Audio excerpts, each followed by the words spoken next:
دوستو، ہندو مذہب کی کتابوں اور اس کے علاوہ تورات، بائبل اور قرآن کے اندر ایک ایسے عالمی حادثے کا ذکر ملتا ہے جس نے دنیا کی تمام مخلوقات کو تباہ کر کے ایک بار پھر سے انسانیت کو یہاں پر آباد کیا۔ یہ واقعہ حضرت نوح علیہ السلام اور عظیم ترین سیلاب کا، جس نے ان کی قوم کو غرق کرنے کے ساتھ ساتھ پوری دنیا کو پانی سے کور کر دیا اور زمین پر موجود ہر ایک جاندار چیز کو ختم کر دیا، سوائے ان لوگوں اور جانوروں کے جو اس کشتی کے اندر موجود تھے، جو کہ اللہ کے حکم پر حضرت نوح علیہ السلام نے تیار کی تھی۔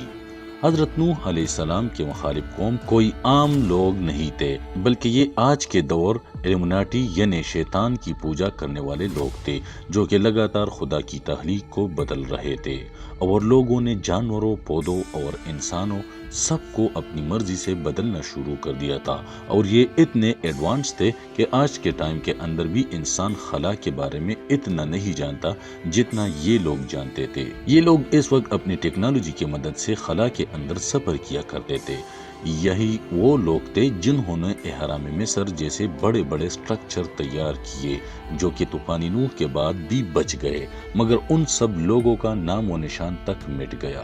یہ ایلومیناٹی یہ کام اس دور کے اندر بھی کر رہے تھے اور آج کے ٹائم میں بھی ایسا ہی کر رہے ہیں۔ آج بھی یہ لوگ پودوں، جانوروں اور خود انسانوں کے ساتھ چھیڑ چھاڑ کر کے ان کی تخلیق کو بدلنے میں لگے ہوئے ہیں، ہر طرح سے خدا کی تخلیق کو چیلنج کر رہے ہیں۔ نوح علیہ السلام کے دور کے ایلومیناٹی اس قدر ایڈوانس تھے اور انہیں اپنی ٹیکنالوجی پر اور خود پر اس قدر بھروسہ تھا کہ یہ حد سے زیادہ بڑھنے لگے۔ تب جا کر اللہ نے ان پر عذاب لانے کا فیصلہ کیا۔ انسانی جسم کے اندر بدلاؤ کرنے کے بعد یہ لوگ اس وقت ایسے دیکھتے تھے جیسے کہ آج کے ٹائم کے اندر ہمیں ہزاروں سال پہلے کی اینشسٹ سیولائزیشن کے نشانات، مثلا احرام مصر کی دیواروں پر گندہ کیے ہوئے نشان ملتے ہیں، جن کے اندر ہم دیکھ سکتے ہیں کہ ایک شخص موجود ہے جو اس کا چہرہ تو کسی جانور کی طرح ہے، یعنی ان کا اوپر کا دڑ تو کسی پرندے کا یا پھر لومڑی کی طرح تھا، جبکہ نیچے کا جسم تو انسانوں کی طرح۔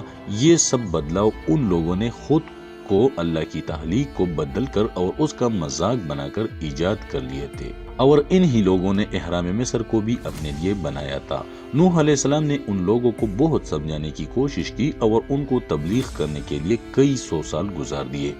یہ لوگ باز نہیں آئے۔ اسی ٹیکنالوجی کی وجہ سے ان لوگوں کی عمریں بھی کافی لمبی تھی۔ جب یہ قوم اپنی حرکتوں سے باز نہ آئی تو اللہ نے حضرت نوح علیہ السلام کو ایک بڑی کشتی بنانے کا حکم دیا، اور ان کے لیے عذاب کا وقت طے ہو گیا تاکہ یہ سب کے سب لوگ ڈوب کر اس میں ہلاک ہو جائے۔ اللہ نے حضرت نوح علیہ السلام سے فرمایا کہ 3 حصوں کے اندر ایک بڑی کشتی کو تیار کرو، جو کہ 300 گز لمبی، 50 گز چوڑی اور 30 گز اونچی ہو، اور اس پر اپنے ماننے والوں کے علاوہ اپنے خاندان اور ہر ایک جانور کا جوڑا بھی سوار کرو جو اس وقت تک اس جینیٹک انجینئرنگ کا شکار نہیں ہوئے تھے۔ اسی طرح کے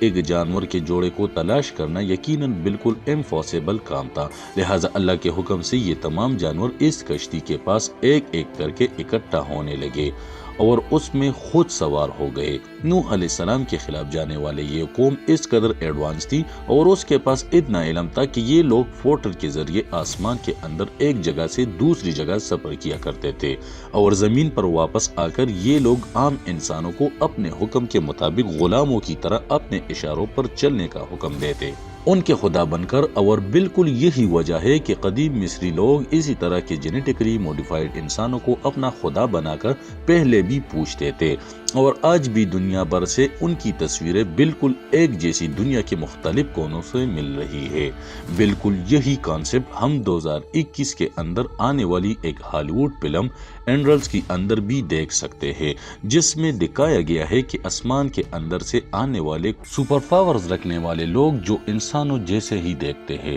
لیکن ان کے پاس خداؤں کی طاقت ہے۔ یہ لوگ دوسری دنیا سے ہمارے پلانٹ سے زمین پر آتے ہیں اور یہاں کے لوگوں کے درمیان کل مل جاتے ہیں، اور ایک ایسا وقت آتا ہے کہ یہاں بسنے والے لوگوں کو اور یہاں پر بسنے والی ہر ایک چیز کو وہ اپنی مرضی سے بدلنا شروع کر دیتے ہیں۔ سیم وہی چیز ہے جو کہ آج کے ٹائمز کے اندر ایلومیناٹی کر رہے ہیں۔ یہ لوگ جب بھی زمین پر واپس آتے تو یہاں پر موجود لوگوں کے جسموں کو بدلنے لگتے تھے۔ یہ لوگ یہاں پر موجود انسانوں سے اپنی عبادت کروایا کرتے تھے، جن کے سامنے حضرت نوح علیہ السلام کھڑے ہو کر ایک اللہ کی عبادت کی تبلیغ کرنے لگے۔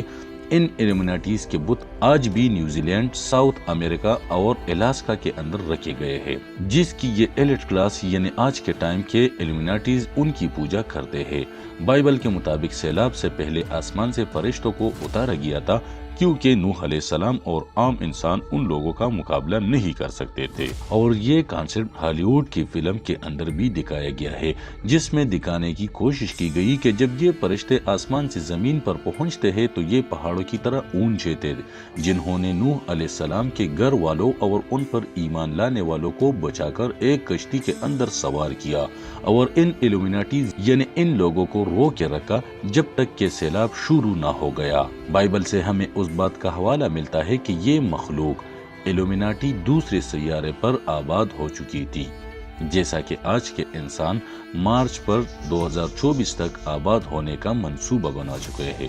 یہ ایلومیناٹی از اور جوپیٹر کے درمیان ایک سیارے پر موجود رہتے تھے، اور جب اس سیارے کو تباہ کیا گیا تو یہ زمین بھی ان پر فساد پھیلانے لگے، کیونکہ ان لوگوں کے لیے ضروری ہو گیا تھا کہ وہ اپنی نسل کو آگے بڑھانے کے لیے جانوروں، پرندوں، یہاں تک کہ ان کے پودوں کے اندر بھی جینیٹیکل میوٹیشن کر رہے تھے، اللہ کی تخلیق کو بدل رہے تھے۔ انہی لوگوں نے آسمان کے اندر سفر کرنے کے لیے اور بے تحاشا انرجی کو حاصل کرنے کے لیے مصر کے اندر اہرام مصر کو بنایا، جو کہ ان کے لیے پاور پلانٹ تھے، اور زمین کی الیکٹرو میگنیٹک ویوز کو استعمال کرتے ہوئے اس سے بے تحاشا انرجی کو پیدا کرتے ہیں